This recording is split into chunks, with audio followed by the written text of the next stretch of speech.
না, আজ কোনো ডায়েট না। আজ একেবারে মন খুলে রান্না করতে চলে এসেছি। বানাবো ডিমের কোরমা। আমার রান্নাঘরে এই প্রথম ডিমের কোরমাটা আমি বানাবো।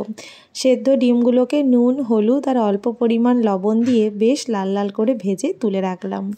আর একটু অল্প পরিমাণ তেল দিয়ে দিলাম গোটা গরম মশলা। চেষ্টা করবে এলাচের পরিমাণটা একটু বেশি দেওয়ার। এরপর বেটে রাখা পেঁয়াজ, 4টা ডিমের জন্য আমি 2টো পেঁয়াজ নিয়েছি, তাকে ভালো করে মিক্সিতে গ্রাইন্ড করেছি। এরপর অল্প নুন আর অল্প দিলাম হলুদ গুঁড়ো, লঙ্কা গুঁড়ো, আদা বাটা, রসুন বাটাটাও অ্যাড করে ভালো করে কষাতে থাকলাম। ওটা কষানো হয়ে গেলে মোস্ট ইম্পর্টেন্ট ইনগ্রিডিয়েন্ট কাজু, চারমগজ আর কাঁচা লঙ্কার বাটা এখানে দিয়ে দিতে হবে। এরপর সামান্য পরিমাণ করে জল দিয়ে এটাকেও ভালো করে কষিয়ে নিতে হবে বেশ অনেকক্ষণ। আর চেষ্টা করবে যাতে এটাকে লো ফ্লেমে কষানো যায়। এটাই হচ্ছে এর মেন ইনগ্রিডিয়েন্ট। সমপরিমাণ কাজু, চারমগজ আর তোমরা যতটা ঝাল খেতে পছন্দ করো দিও।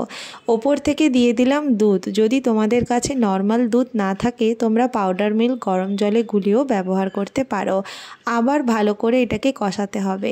কষানো হয়ে গেলে আগের থেকে ভেজে রাখা ডিমগুলো এর মধ্যে একে একে দিয়ে দিলাম। বেশ খানিকক্ষণ ভালো করে এটাকে কষাতে হবে যাতে ডিমের ভেতরে পুরো মশলাটা ভালো করে ঢুকে যায়। বেশ খানিকক্ষণ কষানোর পর ওপর থেকে অল্প পরিমাণ জল দিয়ে হালকা ঢাকা লাগিয়ে এটাকে একটু নিজের মতন করে ফোটার জন্য ছেড়ে দিতে হবে।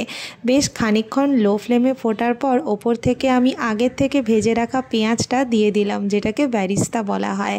ওটা দিয়েও বেশ খানিকক্ষণ আবার এটাকে ছেড়ে দিতে হবে ফোটার জন্য।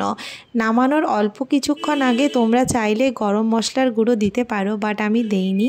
তার বদলে আমি ব্যবহার করেছিলাম কস্তুরি মেথি। নামানোর আগে অবশ্যই কস্তুরি মেথি ব্যবহার করবে, যেটাতে কিন্তু এর টেস্টটা আরও এনহ্যান্স হবে। রেডি হয়ে গেছে আমার ডিমের কোরমা। খেতে দুর্দান্ত হয়েছিল। তোমরাও এটা ট্রাই করো বাড়িতে। আজকের মতো আসি।